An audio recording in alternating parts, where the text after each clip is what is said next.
Hey everyone, it's Jade from Boho Bookworm. Welcome back to my channel. Today I am going to be bringing you my top 5 books of 2015, but I've kind of added in another one in there, so there's 6 because I couldn't choose. Also, I'm going to be holding the camera in this video because I have yet to find the best lighting in my new little flat. In February of 2015, I read A Street Cat Named Bob by James Bowen, and it was adorable. It honestly, I mean, I am a crazy cat lady and this book was just gorgeous. Have you ever read a book where even the best book review you could think of would not do it any justice?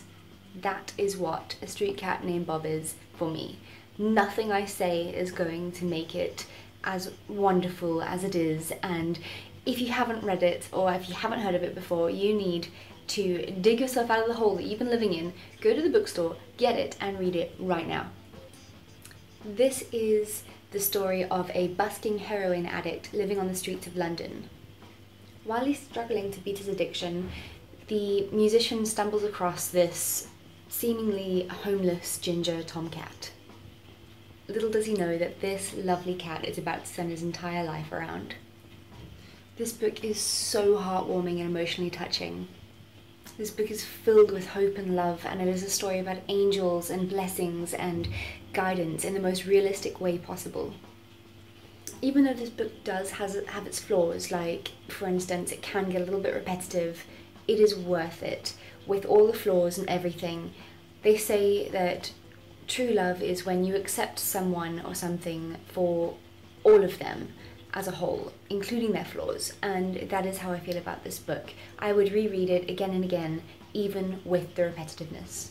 For those of you that don't know, I live in South Africa, and we have to deal with seeing homeless people, or as we call them, hobos, on a daily basis.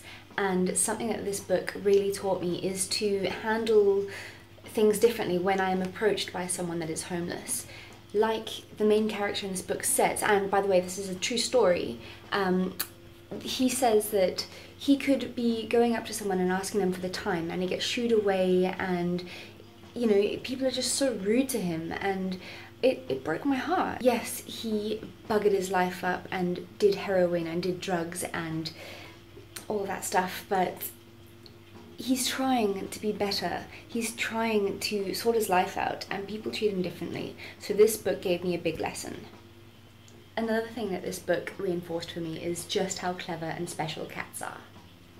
They choose people, you don't choose them, and that is exactly what happened in this book. This cat chose this musician off the streets of London and wouldn't leave him alone. He was persistent. He just decided, okay, you are my person, and eventually the heroin addict just took him under his wing, and it was beautiful. I gave it 4 stars on Goodreads. I was smiling the entire way through this book, and to top it off, it had a happy ending, so it was perfect, and it had to go into my top 5 books of 2015. Then we have On Writing by Stephen King. I have never read a Stephen King book before, which is like absolutely astounding to me because I love thrillers, I love horrors, and I've seen many of his movie adaptations, but yeah, this is the first Stephen King book I read, and I read it because last year I was focusing a lot of my time on writing my 3rd novel and also editing my 2nd. So this book gave me a lot of inspiration, and it was just, it's an extremely beneficial book to read if you are a writer. Over the period of days that I read this, everyone that is close to me lost me. I couldn't put it down. I was just buried in this book for days, and no one knew what happened to me. I just kind of disappeared. Some people say that they feel he was very arrogant in this book, and that the way he writes it makes him like appear to be a bit of a dick, but I think that people are misinterpreting him. He is really just giving us the cold hard truth about what writing really is. It is not an easy thing. It is not for the light-hearted and people that don't want to work hard. Writing is a hard task, and if you want to be an author, you've got to be prepared to work hard, and that is what this book is about. I gave it 5 stars on Goodreads. Next we have The Girl on the Train by Paula Hawkins. This book was absolutely riveting. This book is told in chunks by three women who are all somehow connected, and it all revolves around a murder. A murder of one of the three women. The first woman is Rachel, who has lost her job, her husband, and her dignity. She's an alcoholic. She travels back and forth on the train to London each and every day, just watching the world whiz by. One day, while she's looking at a particular house, she witnesses something terrible. The next woman is Megan, and she's really hard to describe. Throughout the book, Megan kept on surprising me, and she definitely didn't turn out to be the person that I expected her to be. She's got a really shady past, and you just don't know what she's going to do next. The last woman is Anna, who is a mother and a wife. Her husband, Tom, is Rachel's ex-husband. Dun dun dun. Anna is constantly paranoid because Rachel keeps harassing the family. When the murder happens in this book, things get extremely messy for these three women.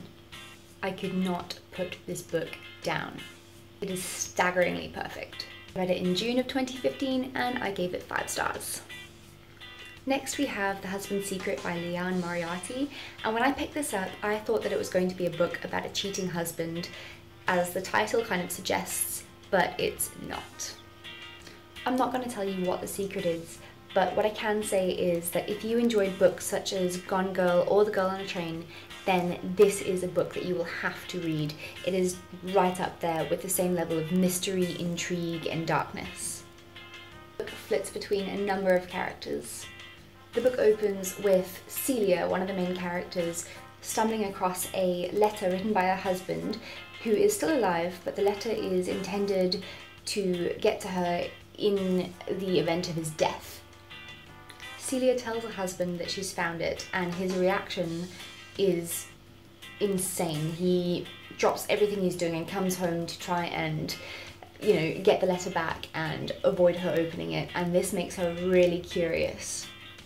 At the same time though, she's really scared to open the letter because she's happy with her husband. They've got 3 beautiful kids, and she's very, very nervous.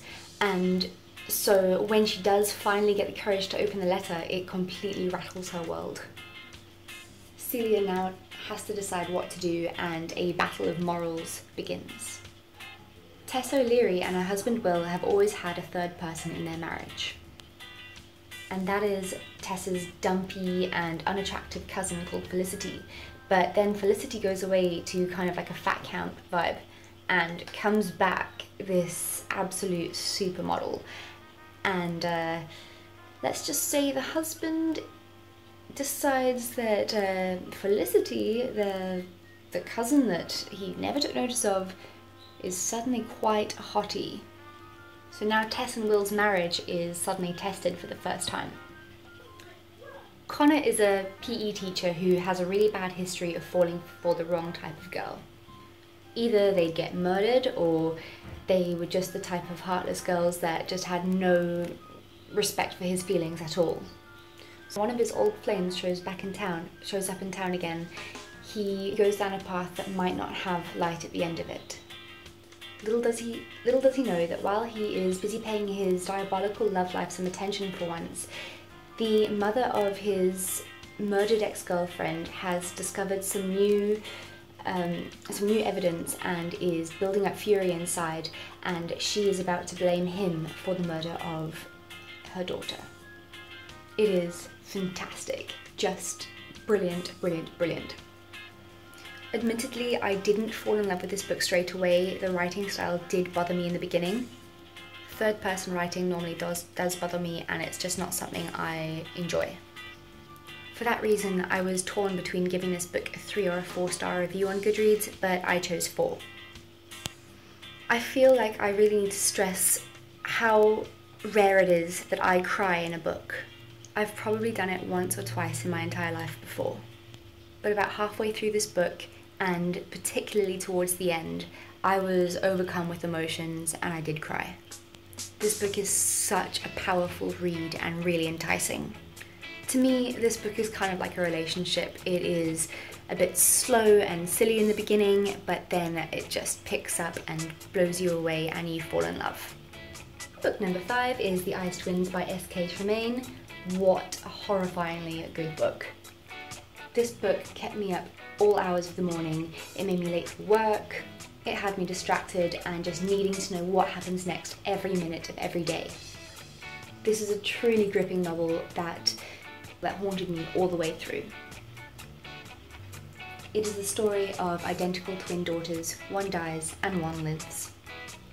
But their identities are mistaken, and not even the surviving twin knows who she really is. Is she Kirsty or is she Lydia? Their parents once had the perfect marriage, but with so many bad things in their past, their marriage starts to crumble apart. With the hopes of a fresh start, the family of now 3 decide to pack up their lives and move from their home in Camden to this private island in Scotland. But what happens when they've finally moved in spirals all of their troubles out of control. There are reflections in the mirrors, voices of their dead daughter haunting the hallways, and the question you're trying to decipher all along. Who is responsible for the death of their daughter, and why does she want revenge? I read this book in November of 2015 and I gave it 5 stars.